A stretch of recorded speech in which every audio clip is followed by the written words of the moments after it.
Hey, y'all, it's Melanie Hale with the Radiology Roundup podcast. Today's guest is Dr. Jennifer Alexander. You may know her as Dr. J if you have been in and around any publications, AHRA events, Texas Society events. You have heard or know of Dr. J.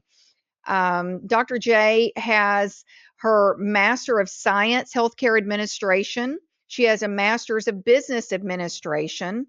She has a Doctorate of Healthcare Administration.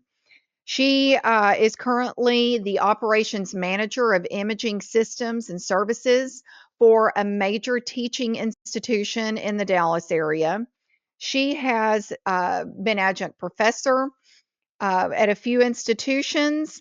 And her department that she is currently managing was just awarded the American Society of Radiologic Technologists BRAD Professionalism Award. And this is like really big deal.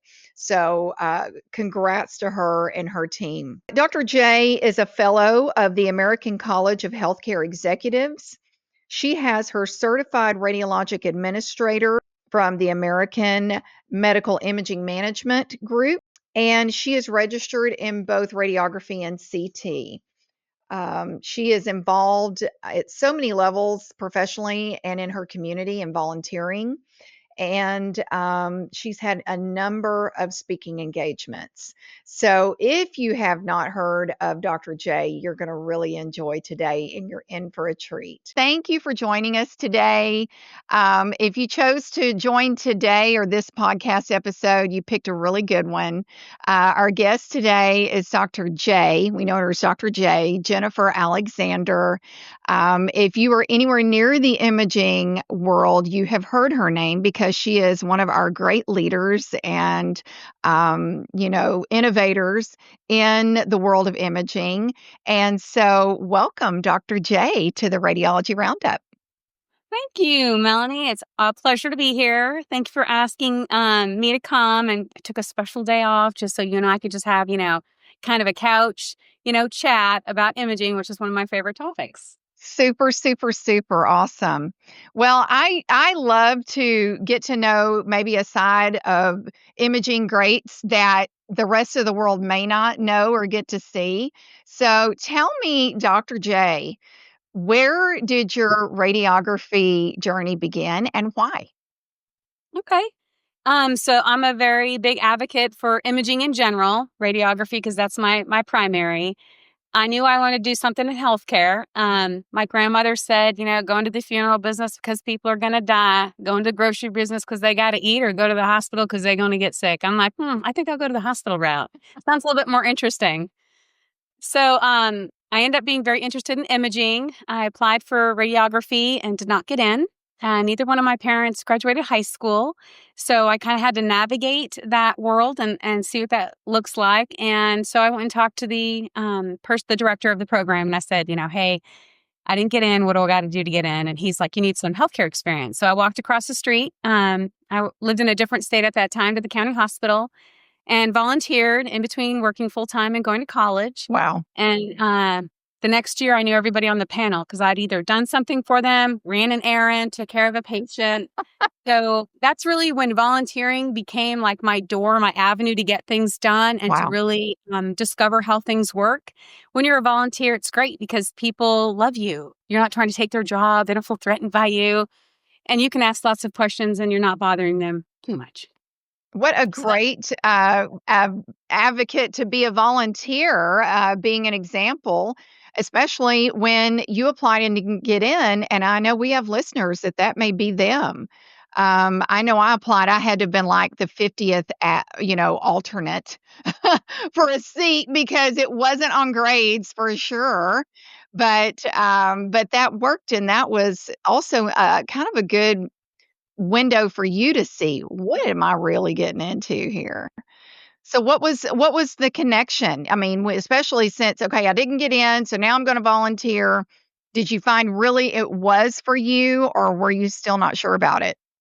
No, I was pretty sure. So I'm a get in and get out kind of quick girl. So I'm like ionizing radiation, I fly at the speed of light. So there was a parallel going on there. So I found my friend at home an X-ray, and at this point we were still hanging films, dipping films. We had the first daylight processor, and we just thought we were just all that. CT was very new back at that time, Mm-hmm. and I liked people, but I like to really get in, give them that 5-star service, and then get out and get on to the next one. So imaging was a great match for me. So I was very, very fortunate in that I was able to get a profession that was much like my personality. Well, awesome, Dr. J. So, also an example for us of how a volunteership can pay off, and that really opened doors for you. It was like the first big life lesson for me, and how to get into something. When somebody tells me no, that's their no. It's not my no. And I will find my yes. And so that actually came in handy later on down the road. So, I get out of school. I got married shortly after that. I had a couple of kids. And, our deal back in the day was no daycare. Why have them? So I stayed home with them for 8 years. We left that state and came back to Texas. Okay. And the kids were, still young, but they had like a mom's day out program or whatever. And I wanted to get back into imaging. Well, I had been out for about 8 years.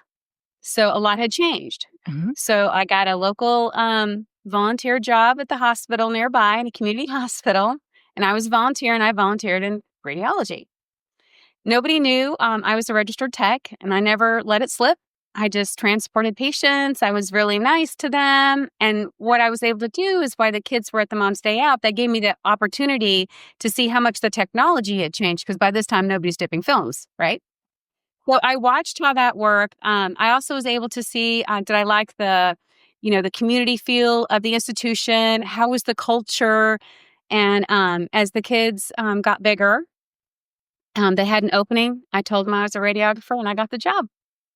So it was another opportunity. And I've used it several times in my lifetime to kind of move through my career, not just imaging, but just to see what else is out there in healthcare, and how do I experiment with this or that. And I just recommend volunteering. It feels good because you're giving back, but it's a very safe place for me to try out new things and help your community in the process. So that's probably my favorite thing to do, which is why I'm such an advocate for our profession, right?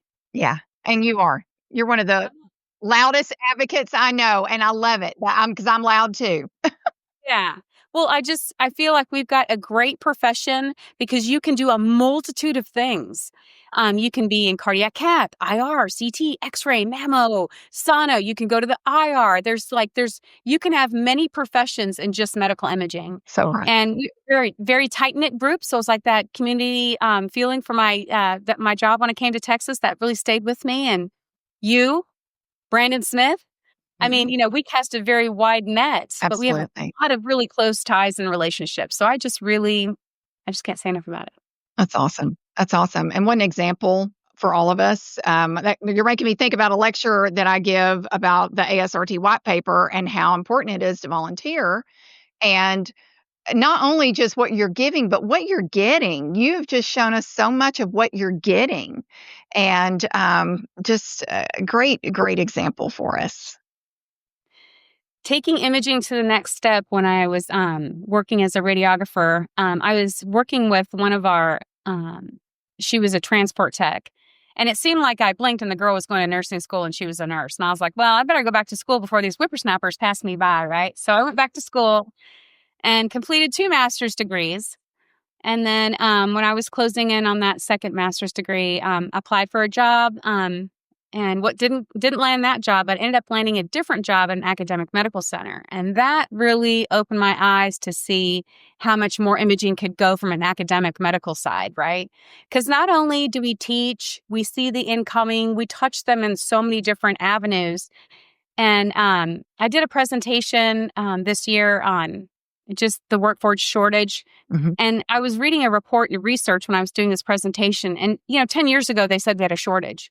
And you could have read that same paper now, right? Yeah. And so it really opened my eyes up to like our workforce pipeline and how do we get in? Mm-hmm. And some of those small things that I learned when I was a student, right, getting in and volunteering, was how we started some of our workforce pipelines, right? So students are great. They're eager, they're scared, Yeah. and it's great opportunity to kind of just come up and partner with them.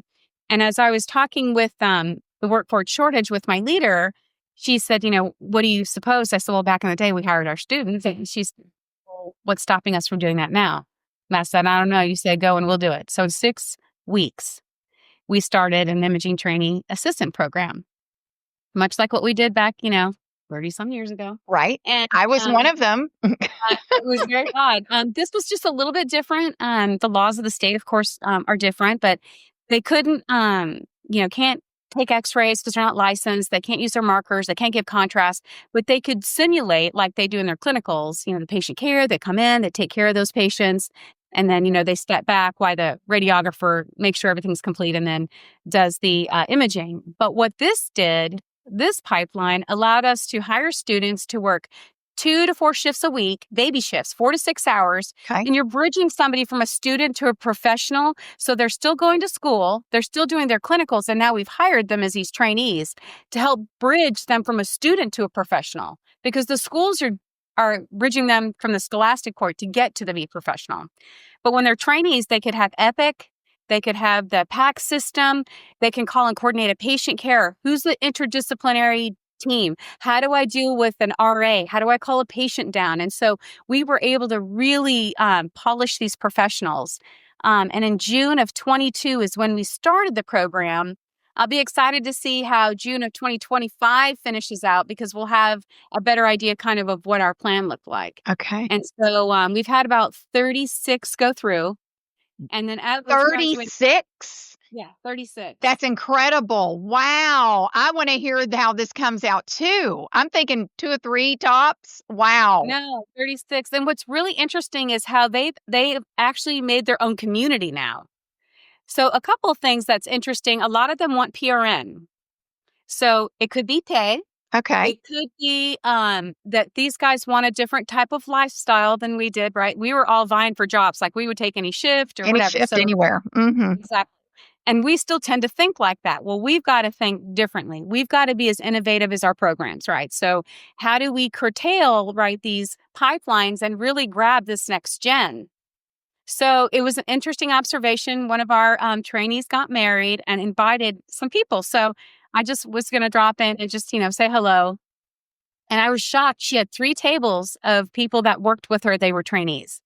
So that really told me we had a subculture going on. And this group was really meshing. And they were all from different schools in our surrounding area. We take, all the students from different schools. So that's great.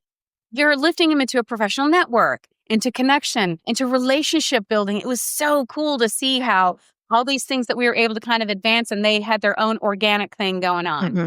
So this pipeline takes me all the way back to that volunteer, right? Because they absorbed me as one of their own. They wayfinded me. They helped me kind of figure out how to do stuff. Now I did it for free because I would have done it for nothing. Well, I did it for nothing, but what we had to give up back then and what we're trying to provide now, we're trying to meet the expectations of what we're dealing with now in this workforce. So that was one of our exciting pipelines.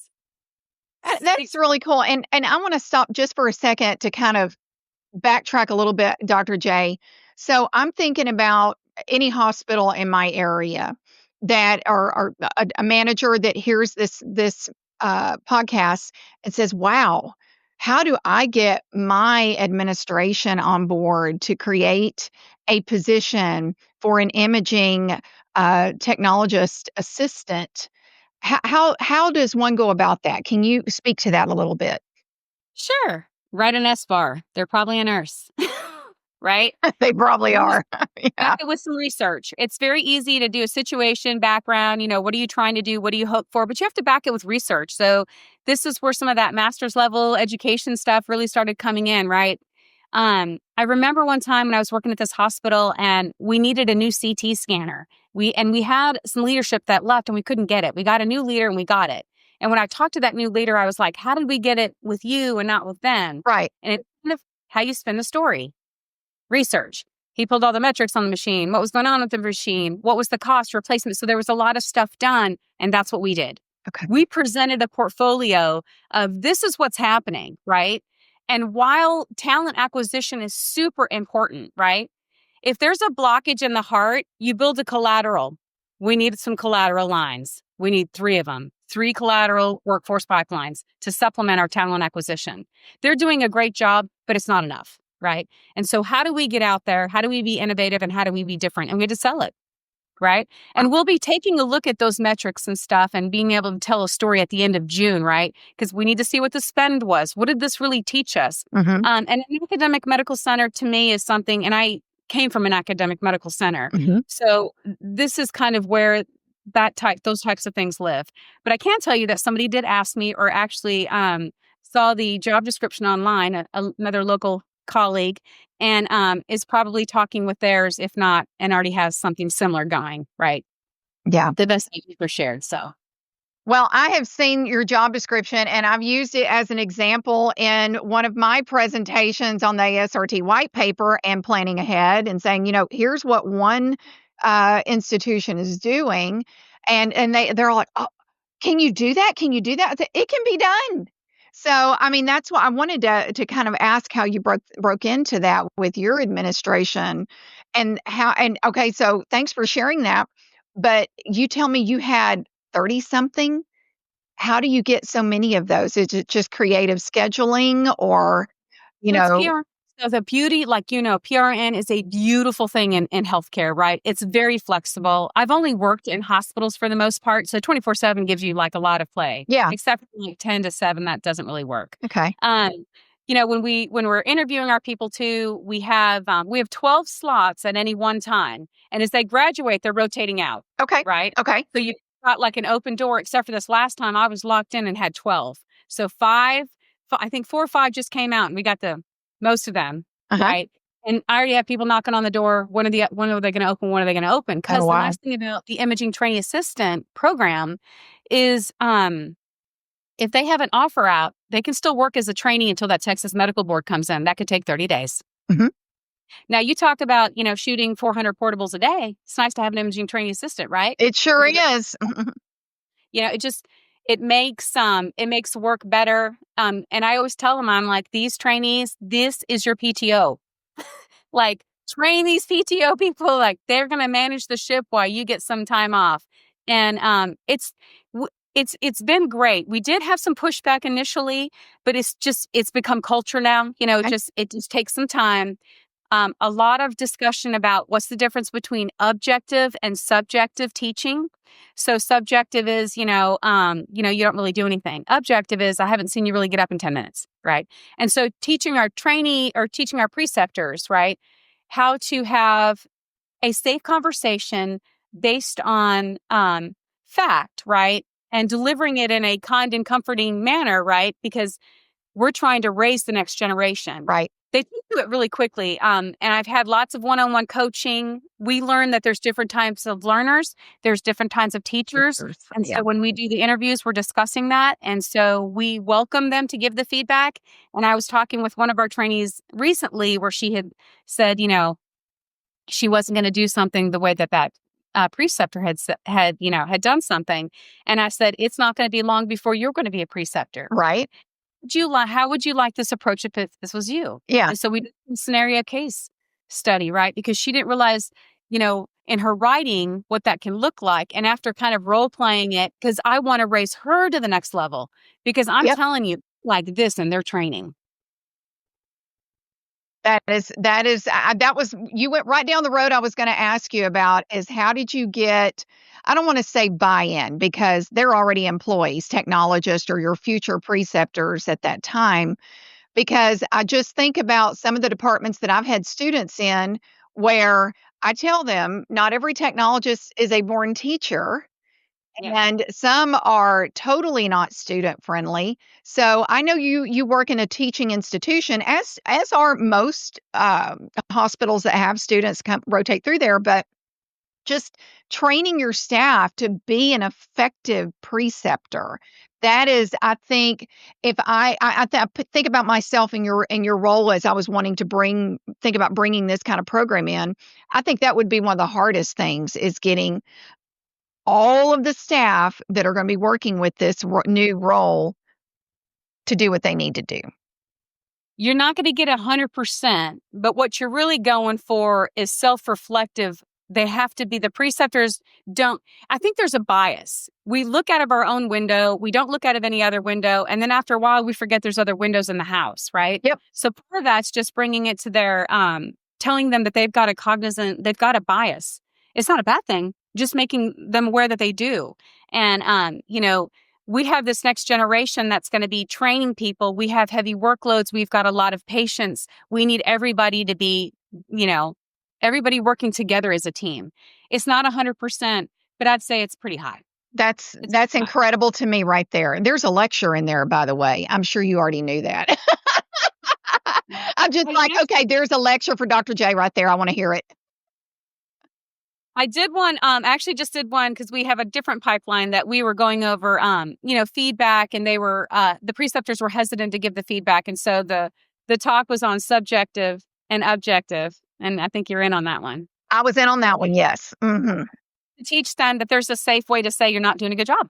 Yeah. Because feelings, I get that feelings are in healthcare, right? We're the most emotional industry ever. And there's mostly women. So wow, Sure. There's a lot going on, right? Yeah. How do we get them past that? You recognize that there is a bias, right? Yeah. You acknowledge it. You open the floor to it. We talk about it. And then we say, okay, now how are we going to move through it? Right. What are you going to do? Here's some tools. Which tool are you going to pick up? Because you're not going to just sit there. You're just not. You have to be on board. It's not, then they're not going to give 100%, but eventually over time, if they're all kind of doing the same thing, you're going to have a better outcome than a stagnant outcome. Yeah. Yeah. That self-reflection piece for the seasoned technologists in our age group, and then for the new ones, new technologists they're going through this program, learning what is self-reflection. And oh my gosh, they don't like me because they gave me constructive feedback. And that is actually, same conference I heard yours at. I gave a lecture where I was talking to many students and having them get up and talk what a perfect workplace looks like. And none of them mentioned money. They all mentioned where they felt part of the culture, where they felt that they could make mistakes and learn from them and not be ostracized for them. There were all of these kinds of feelings and feedback that I received. But we also talked about, well, can you take constructive feedback as well? And, it is a two-way street, but there are, as you said, all these feelings involved. And I think it's something that, whether seasoned or whether brand new, that self-reflection is so important and needs to be a part of the conversation. I think one of the best tips for this, where it feels more open, is when you do a case study, right? Yep. So I'll pick a bad outcome, whether it's our place somewhere else that's easy to find on the internet, right? And you Sure. role play through that. You role play through the outcome. First, you're the person that it happened to, and then you're the person that did it. And you're looking at both sides, right? How did you feel when you were the one that gave it? How did you feel when you were standing there and you were watching it? Right? Yep. Because there's something to be said for that too. Because, and it's like, there's a victim, and then there's somebody that does the bad thing, but that does the thing, we forget about them, but sometimes that could be us. Yeah. So when does it feel safe to pause them, come in, to try and slow down the situation enough that they can think through, and everybody loves a debrief. When you're sitting around and you're like, okay, let's just write down what happened. And when I was teaching, I would do the same thing with, I had some executives and I had some entry-level people, and I loved to flip them. I loved to let the entry people be the doctors, and I like the doctors to be the entry. I would love just to sit and watch that. Ooh, it was life learning for me too. I was like, Sure. wow. I was just trying to get the point across by using everybody's window. All the windows were open and it was pretty breezy in there, let's just say. I had to climb out. And I said, this is healthcare, because you could see everybody bringing their stuff to it. And I'm like, this is what we've got to realize. Yeah. We de-escalate. This is what we arouse ourselves. Okay, hey, this is, everyone's got a heartbeat, breathing, circulation. Let's take our own pulse and let's just pause and then, move from there. It's exciting and scary at the same time. And I think if you bring it up and you say, this is real life stuff. This isn't TV. It's not a real life Right. TV show or whatever. Um, but it's exciting because you get to see things, miracles happen and people blossom, and you see things that don't go okay, but you see the rescue. Because for me, Yeah. the most important thing ever is to rescue the employee. If something's going on, you get them away from what's going on, set them to the side because, the epinephrine and all the metabolic meltdown that's going on, right? Mhm, You mhm. have to remove them, hey, let's get this going on and just kind of set them to the side, handle the situation. And then almost as quick as you can start doing that debrief. You have to de-escalate it, right? Yeah. And it's the students too, right? The student and the tech interaction, all of it, and it's an art. And I'm not like a savant. I've just lived long. That's all this is. And I tell the students, I'm not smarter than you. I'm not better than you. I've Yeah. just lived longer than you. When's Yeah. the last time you thought about tying your shoes? Exactly. Right. Right. Wow. Be relatable. That's what I bring too as well. Yeah. So a cool program, great. Talking about the beginning, the going through, you're about to see do some major debriefing with this group that's finishing, and new group coming in.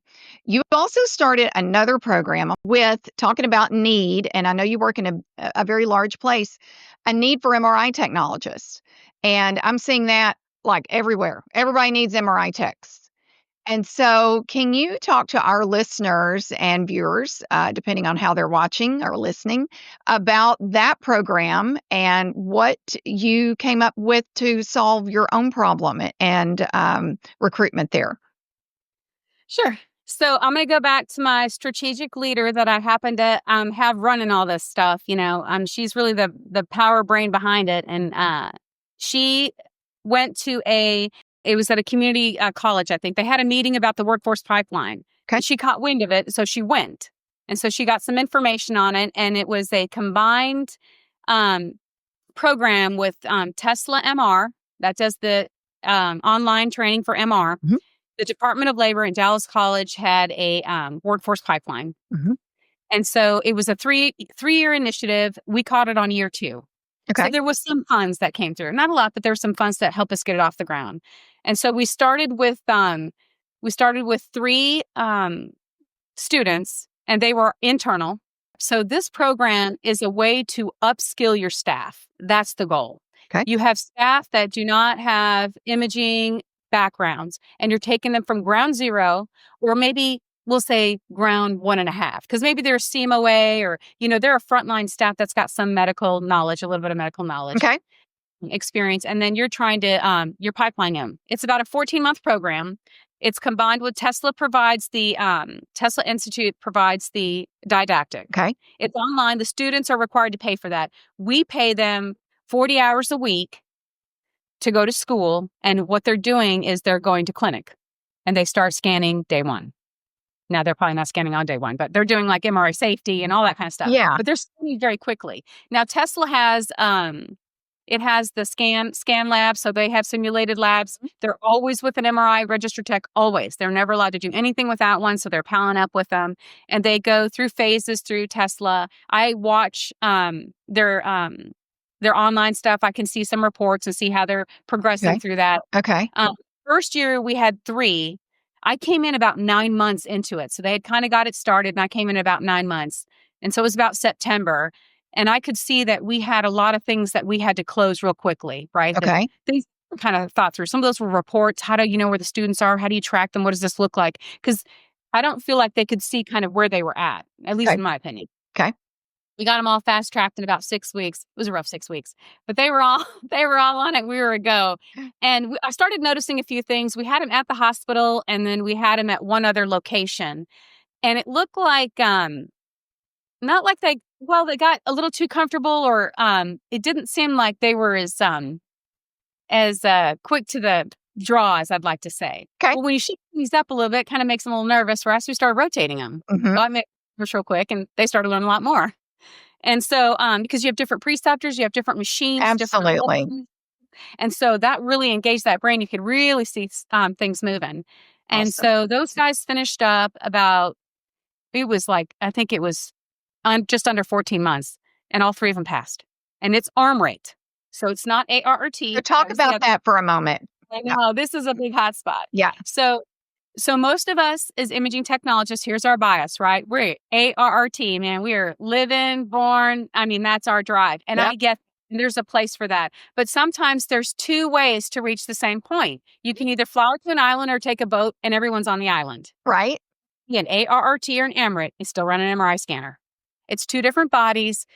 Different legislation and states are actually changing to accept ARMRIT, so it's becoming the norm. Okay. So it's something that we need to embrace. Yeah. It was difficult for them to teach somebody that doesn't have the ARRT college, typical background initially.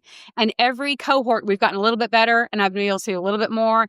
In fact, this next year, they'll have to come with anatomy and physiology before they start. It's offered in Tesla, but we need them really ahead of time. So I think that's kind of in the game a little bit too, because we're seeing, curtailing it for our organization. And I still work with that. So I did a lot of deep dives this last year. My big focus was on the preceptor, which the talk was, the power of precepting, right? And this is where a lot of that objective, subjective, and really touching base and having transparent. They have monthly feedback surveys that they do. Okay. And it's all over there. This is going to be transparent. Make sure that you're using words that are, appropriate and all that. And so, and it's good job. Yeah. It's like, give a specific example. Right. Mm-hmm. And then, but the preceptors get one too. So they do a 2-month rotation and then they rotate somewhere else. So I have the apprentices do the preceptor feedback, but they don't get it until after they rotate. Right? We also have a Preceptor of the Year award, which our this year who won the Preceptor of the Year award, he was nominated for the Dallas Fort Worth apprentice or mentor program. Wow, that's great. Cool stuff that's coming through this innovative pipeline. There's still a lot to be done. We're only in the 3rd cohort. There's been a lot of work done, and we had 6 last year. We have 6 this year. And, they're doing great because now they already know everybody. And one of them that first graduated, he goes to like 3 different places because he's rotated. So inadvertently, moving their cheese, we actually provided an avenue where they got a different scanner, a different platform. They don't need training. They've already scanned on it. So that's that whole like RadTech student clinical experience. Oh, I've been here. I know the equipment. I know the staff. I know the culture. Yeah. Yeah, it's a transferable skill. And we tell the preceptors and then everybody's interviewing because they don't have to stay. You want them to stay. They need to stay. Yeah. Everything comes down to choice, but it's the environment that you build, that camaraderie. It's absolutely the camaraderie. It really is how well they meshed with that team. And then they're just driving to go there. So I want to clarify that I understood what you said there. So these are employees of the hospital system that apply for this apprenticeship. They go through it, they finish it, they graduate, they sit for the ARMRIT, and they don't have to stay with the system, is what I heard. They don't have to stay with the system. Of course, you want them to, but that's not required. They don't have to sign like a 2-year contract or something. No, it's the same with the trainees. Okay. We hire the trainees. They are not required to stay. Wow. And when you had COVID happening, one of the biggest things we pushed for was our neighbors, our great colleagues, could offer more money and sign-on bonuses that we could not compete with. Yeah. You just can't. You can't be everybody's everything. Right? But you set up and you feel good about putting another great tech out there. Sure. And that's what I'm saying. We are feeling good about another, and one of them that didn't came back. So, and it's what we do, right? We might go try another island and then we flew there, but we're going to take the boat back, right? Yeah. Well, it's a way to keep our profession still at the forefront, still being innovative, pushing education and our next gen. We're providing opportunities with options. We're an option, they're an option. It's a shared experience. It is. But I'm thinking back to, again, talking to those students a few months ago. It was more about culture for them and a place that they felt comfortable to grow and ask questions and to, mentor up with a seasoned technologist that meant more to them than $1 more an hour across the street. Mhm. So again, I'm hearing that same thing with this test that you're doing and the feedback that you're getting. Okay, it's okay, you don't have to stay here, but most of them are being retained as future employees because you grew them up through that culture, and they know that they're going to be able to give back to that next group of Yes. apprenticeship and so forth. And it's really wild because our first class, I mean, and I put them on the spot, because we have an event in January where the one class graduates and the other one comes in. We did the same day. Oh, So they get to see each other, that is it's cool. a That little is cool. ceremony happening, right? So we get to give a good bang for that. And to hear one of our more shy introverted up there almost crying, saying that she would have never done anything like this it was mind blowing. It was just, she was a very intelligent female, Wow. and, her family, much like mine, there's nobody in my family that's medical. Mhm. Everybody, where I had my doctorate, everybody thought I was a doctor. I ain't no doctor. Like, I'm not a medical doctor. Um, but I'm a first gen Yeah. college.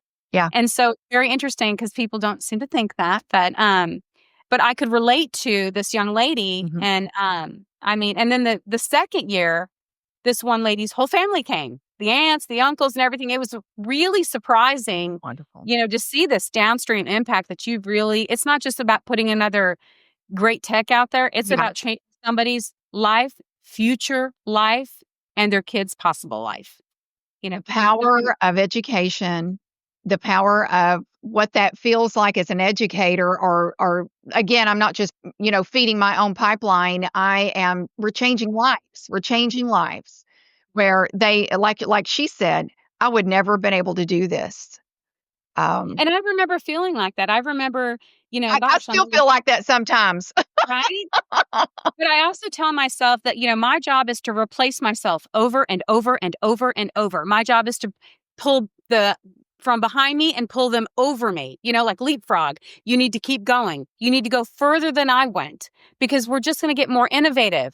We need this creative thinking that they have, your AI technology, how you think different will help you with the soft skills, right? Because we understand that there's a little bit of a gap there, but it's a gap, not a gorge. So right. So And we right. own that. So I'm writing down several of your points. That's incredible. That's incredible. So you've got these two amazing programs going, a mentorship of some sort as a student goes through a radiography program, and an apprenticeship to take someone from, working as a transporter in the hospital or a phlebotomist to becoming an MRI tech. What's next? So we have the last one is the advanced fellowship. So this is one that we started. So we started in June of 22. We started the imaging training. January of 23, we started the apprenticeship. And then July of 23, we started the advanced fellowship. So it was 6 months. I'm telling you, this strategic leader I have, and she always gets mad at me. I'm like, you have the best strategy ever. Like, you give me strategy, I can execute. And then we did the advanced fellowship. So, we don't have enough CT techs lately, right? There's nobody in the IR and we need cardiac cath, right? So how are we going to get these guys interested? And how are we going to do this without depleting the current role they're in? So let's say I'm a radiographer, X-ray tech, right? I want to become CT. And my good old colleague was like, well, you can't take on my staff. And I'm like, that's a good point. So how can we work through this? So one of the ideas was we would create an image. It's advanced fellowship. It's a position. It's another temporary position. These are temporary positions. You only live in them until you're done and you're out, and you go to a full time job. This is a full time position. You do 1 week in one modality, 1 week in another, so you don't deplete the modality. So what modalities? So we've had one in it's X-ray to CT. We've had one X-ray to IR, and I have cardiac cath is on my radar. So I got Okay. another one. And what I do is I have one go through to cut the path, Okay. right? And so because IR and cardiac are a little bit more critical, right? Those teams are a little tighter, and so there's fit and precepting. There's a lot more stuff that I'm evaluating as we go through. And as I have them, I'm working them through. Once they're in place and then they're seasoned, then I'm going to get the next one in there, right? Because Okay. I don't have my eyes on all of the areas because the hospital's huge, right? So Yeah. Yeah. yeah, it looks like. And so, so the CT one is pretty, 6 months about, right? They do 1 week in imaging and then they do 1 week in CT. Okay. And that CT could be it could be at a different clinic. Mm-hmm. So what we're trying to do is leverage. We have was it 7? I think we have 7 or 8 clinics now, Okay. not just the hospital. So we got clinics, right? So you also want to change it up because for the advanced fellowship, it's about getting your comps. You already are a tech, right? So now it's about working on comps. Okay. Where can you get comps that you need, right, to pass that board? And then what kind of support do you need from myself? We we use some ASRT stuff. We use a little bit of varied content right now as we're hammering down what this really looks like. And we've had pretty good success, and we've retained all of them. Great. So there again, you're not making them sign a contract. Okay. After you get trained in CT and registered, you don't have to say. I mean, it's, Yeah. but And they've great if gone you somewhere do, but else. yeah, Yeah, and they've gone somewhere else, so there's more camaraderie. The other thing we're trying to do is, we have inpatient, outpatient. Those are they're 2 different lives. sure. So if you are inpatient and you're on an outpatient, you get a taste of what that looks like, right? Your options open up. Now you can cover that outpatient.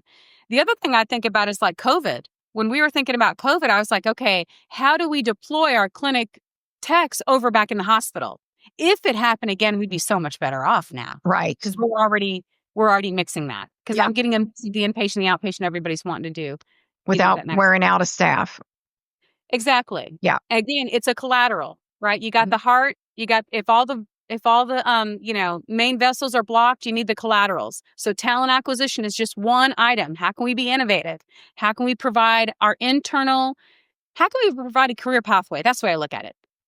X-ray is going to get you in the door. And my next question is, when's your next certification? Do you got your bachelor's? Do you got your master's? You guys are all young coming in, right? You need to replace me, and you're going to need education and advanced technologies. The technology is going to be, how are we going to get you there? Tell me how I can help you. Yeah. So, wow.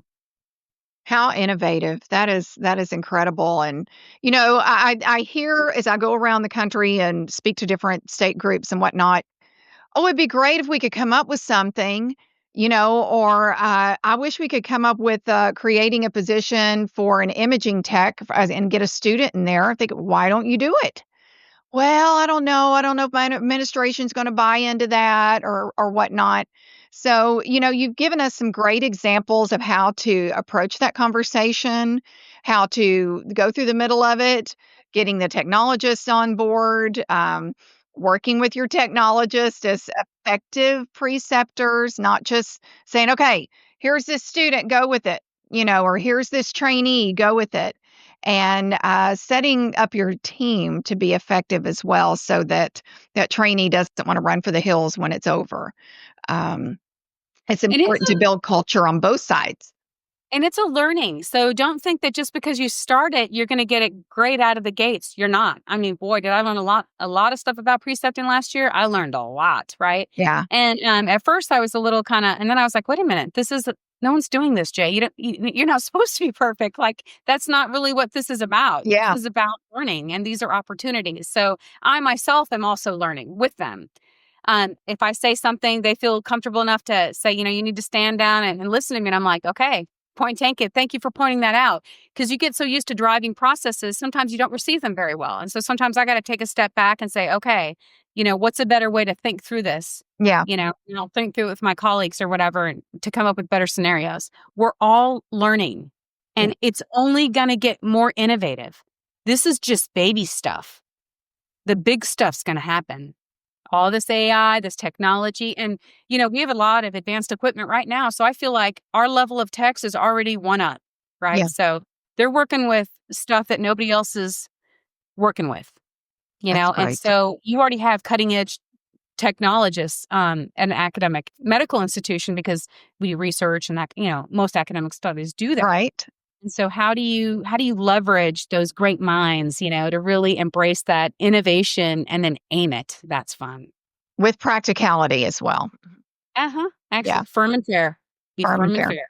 Yeah. And accountability. just reminding all those great minds, like I need to be brought down too sometimes because I'm like, let's go, go, go, go, go. And it's like, no, hold on a minute. So I need to be pulled back on the reins too. So you said that. I'm like, oh, I felt the rein pull there too, because I have had to have that many times. But it's good that, you have different great minds and strengths at the table. That's what brings out the great outcomes. So I've done strength finders when I taught, and we've done strength finders with our team. yeah, And for me, they always say I'm running around with my hair on fire. I always think of the claymation with Rudolph the Red-Nosed Reindeer, the guy that had the red hair and it was always on fire. yep, That's what I think of myself, right? But you need people like that yeah, as part of the team. absolutely. I would never want to run the team. I've got my one colleague. I mean, she can find an email before we got there. The girl can find anything. Like, she can dig, and I love her for that. That is awesome. When she's dragging her feet, I'm like, we got to keep moving here. Yep. And sometimes she'll be like, hey, Jay, you need to take a breath. That's my, okay, you're right. Sorry. Fine. Listen. I mean, I'm reflective. I'm coachable. Me too. Me too. I'm like, wow, I really could have handled that better. Yeah. And I don't mind saying sorry. It's important for us all to be that way. Yeah. Absolutely. Yeah. So, I mean, sometimes, and you have my similar personality, sometimes people are like, whoa. But if you want something done, you better call whoa, because they're going to get done. That's right. That's right. And I love the strengths finders and strengths quests. I think I still have mine up here. This is many years ago. It's probably still pretty accurate. They change. They do change, but mine were significance, focus, command, responsibility, and achiever. And they may move around, and I may have another one thrown in there now. That was probably 10 or more years ago, but yeah. Yeah, we just got through doing ours again, and it's interesting. One of mine was ideation. That was a new one. Oh, wow. Oh, I so see that with you. Yeah, but back then, I wasn't, because I was growing still. So it's hard to have ideation when you're growing, right? Now that you can sit back and reflect on it. I'm still strategic, and an achiever. I'll always be an achiever. Me too. Can't help it. And a learner. Yeah, absolutely. Well, Dr. J, thank you for these great examples and sharing what all seats at the table look like with these different examples of how to build a future pipeline. And you said so many things there that I've got to get from behind to put ahead and to replace me. And, so many of us don't think about, we're all going to be replaced. And we are all replaceable.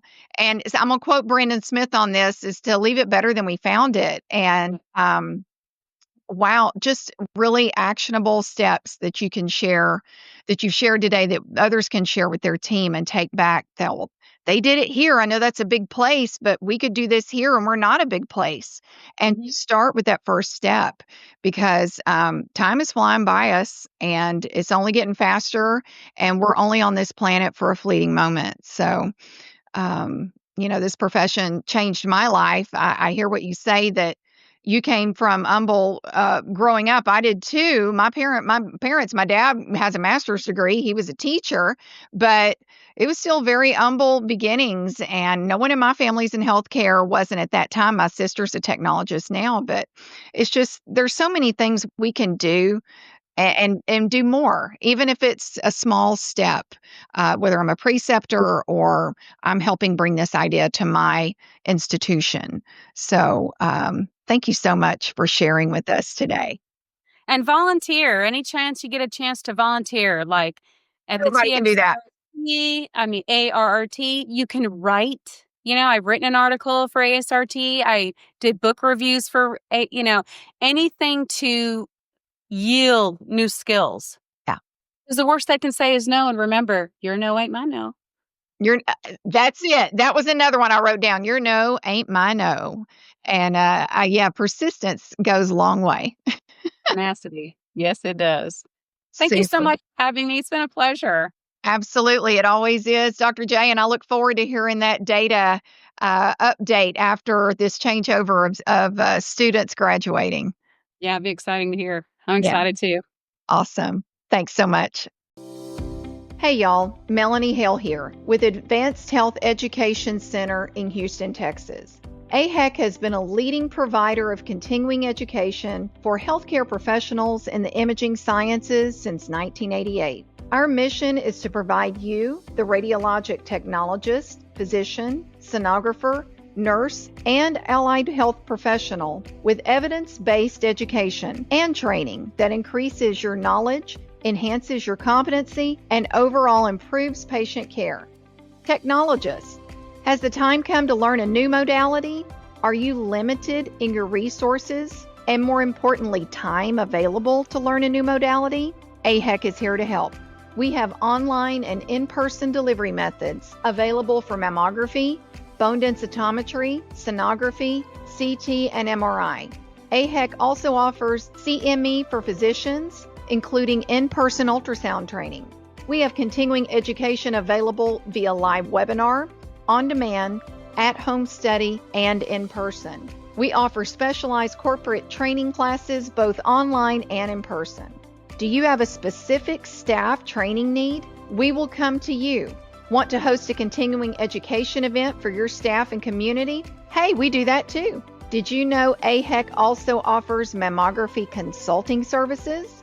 We provide on-site services to assist with regulatory inspection issues as well as accreditation reviews. Our consultants can design an acceptable compliance plan or a plan of action to correct deficiencies specific to your facility. Check us out at aheconline.com. Check us out wherever you social, like, follow, subscribe, and stay in touch with the many course offerings, events, and stackable learning courses we offer. Have a specific need? Give us a call at the office, 800-239-1361. Make the change from cheap continuing education to affordable, quality education that you can use. It's time to invest in yourself.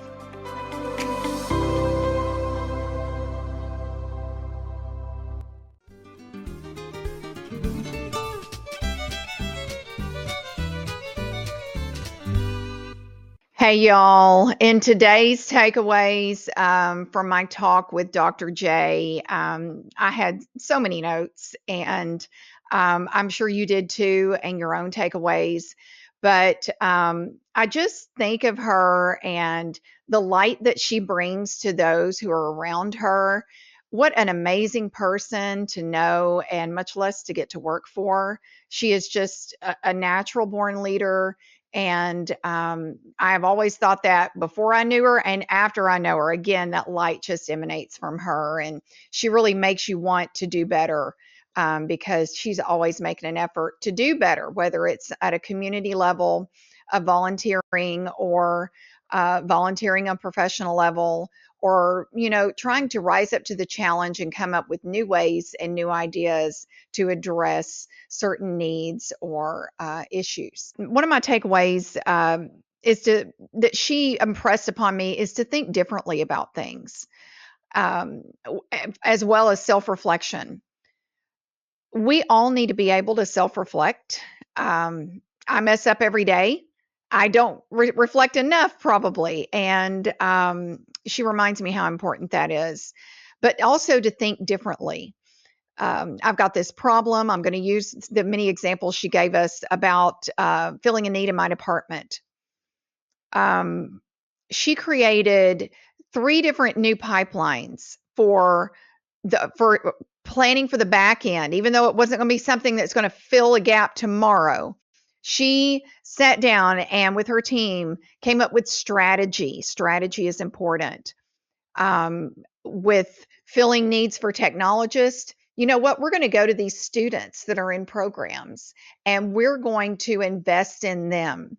We're going to coach up our technologists as effective preceptors to give constructive evaluation, constructive feedback, goals for those students as they come through our department and they are here with me as I'm working on this shift. And create that culture for them so that no, they don't have to work here when they graduate, but we want them to come and work here. Maybe they can make $1 more down an hour down the road, but they've already invested time and they've got a culture and they have that work family that is very important to people, sometimes more than money. So Toxic work environment, if you look anywhere, is the number one reason that people leave jobs today, leave high paying jobs today. So creating that important culture, sometimes that's priceless. And she gave, she thought about everybody involved. She gave her team goals to work for, self reflection there, evaluating her preceptors, her team, saying, okay, we need to be giving more constructive feedback, more objective feedback. The students that go through their first year and their second year, as they're working part-time in a department, they're learning that culture. They are learning about PACS. They're learning about the different systems, the EMRs and whatnot. And so when they get done with school, they're already gaining work experience in this environment. So, they already feel like they're a part of a team and how important that is. And if you just do a little bit of research out there, that is like number one to people who are brand new in the workforce nowadays, is to feel a part of a culture. It's not necessarily money driven. That's great too, and that's important. But good money while you're working in a toxic culture, the money is not important. So, very important to do that. Another program she talked about was an advanced fellowship. You've got open modalities, mammography, cath lab, IR, OR technologists. Maybe your department doesn't rotate everyone through the OR, whatever that need may be. Um, and you need to get some of these radiographers that want to buy into CT, to buy into MRI and whatnot, and to be multimodality trained technologists. I love her plan of a general 6-month plan, depending on the modality. 1 week you're there, 1 week you're back in the department, 1 week you're there, 1 week you're back in the department, along with some structured education. Advanced Health Education Center has structured education. I'm going to throw that in there just as a kind reminder for most of the modalities, CT, MRI, mammography, bone densitometry, breast sonography, echo, vascular sonography, and we will have interventional radiography coming this summer. So that could be your structured education piece while you are rotating those department radiographers into that modality so that they are getting both sides of that, not leaving them to learn it on their own. Again, Dr. J has that in her plan. She has that structured educational piece, as well as rotating them back and forth from that modality to their main department, rotating them to other departments within the system so that they get that outpatient exposure as well as the inpatient exposure. And maybe the difference at another hospital, that culture is going to be different there than it is maybe at their home workplace. Dr. J talked about debriefing. So don't not just say, hey, this is going pretty good, and reins off, but continuing to debrief and making what is working good be better. Getting all that data and crunching that and being able to share that as what she's done for us today. Crunching that, looking at that, seeing where the gaps were, addressing that, and hey, what we've created is good. Again, the strategizing with your team, but making it even better, making it a super well-oiled machine so that this is just ongoing when we are all gone, when we are retired and gone. She stressed how important it is to pull from behind and to put it in front of you. Dr. J is a highly educated, one of the smartest people I know, and maybe at times the smartest person in the room. She wouldn't say that, but I think so. But she's looking to pull someone from behind her and put them in front of her, and that leapfrog effect. And that really resonated for me. How important that is. Pull from behind and put them in front of you. None of us are going to be here forever. And this profession, I'm going to quote Brandon Smith, it needs to be better than the way you found it. We didn't all, I'm going to collectively say that seasoned technologists, we didn't all have that kind of conducive learning environment at every facility we rotated through, or maybe as a new technologist or a technologist in a new town. We did not always have that mentorship or that open door to here. Let me show you how it works here. This is the culture here. These are what our radiologists need. These are what our doctors want. Not everybody gets that. And that is so important. But to give what we didn't get, how about that? Make it better. Volunteer on the community level as well as a professional level. Community level, it may be your church, it may be an animal shelter, it may be, you know what, I've got some acres, I'm going to go save some horses from the slaughterhouse and let them live out their days in a peaceful place. Maybe you can provide for that. Giving on a community level as well as a professional level. You know what? Maybe you're not the person to get up in front of others and speak. That's okay. I get that. But maybe you're a good writer. The ASRT scanner, the Radiologic Technology Journal, mentoring a student at your local program. Maybe they need somebody just to talk to. Maybe they need a tutor. Maybe you were super awesome in physics and equipment, and you can go and mentor students for an hour or two a week.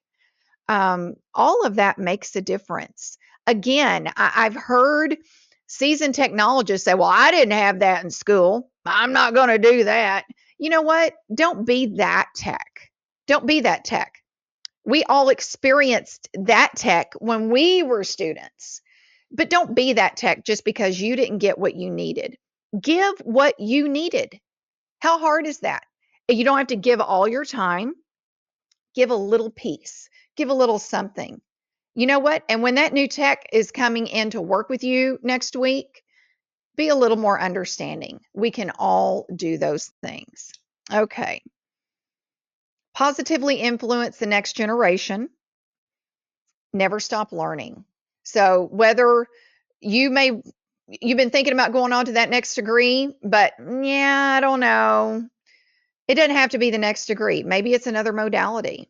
Maybe it's learning another language. Maybe you want to get your CRA. Okay. Maybe you moved into management and you want to get that CRA. Maybe you've thought about becoming a fellow with a specific organization, and you can reach out and get a mentor and get that process started. Never stop learning, because you're going to be learning on any of those avenues. Just find what fits you, because there's only one you. And what is right for me may not be right for you, but there's so many great examples out there. And we live in a world now that is so utterly selfish that thinking of that person that's coming up behind you, or that is just started next to you and just doesn't know how this is going to all work. Give what you didn't give, guys. And I love that Dr. J reminds us of that. Pull from behind and put it in front of you. You don't need to be in front. You've had your time in front, and you'll have your time in front again. But leapfrog those people who are trying so hard to be a part of a community, a part of profession, a part of a department. That's true across the board, not just in imaging. So go out and spread some kindness, do the good. And I thank you so much for listening today, for choosing to listen to this podcast or this episode. Dr. J, Jennifer Alexander, thank you for your time and your example and sharing so much with us today. I'm so, so grateful to have you in my network and as a friend. Thank you. Thank you to John Largent and his team at Largent Media. They make this happen every episode. Cannot happen without you guys, and I'm so, so grateful for you.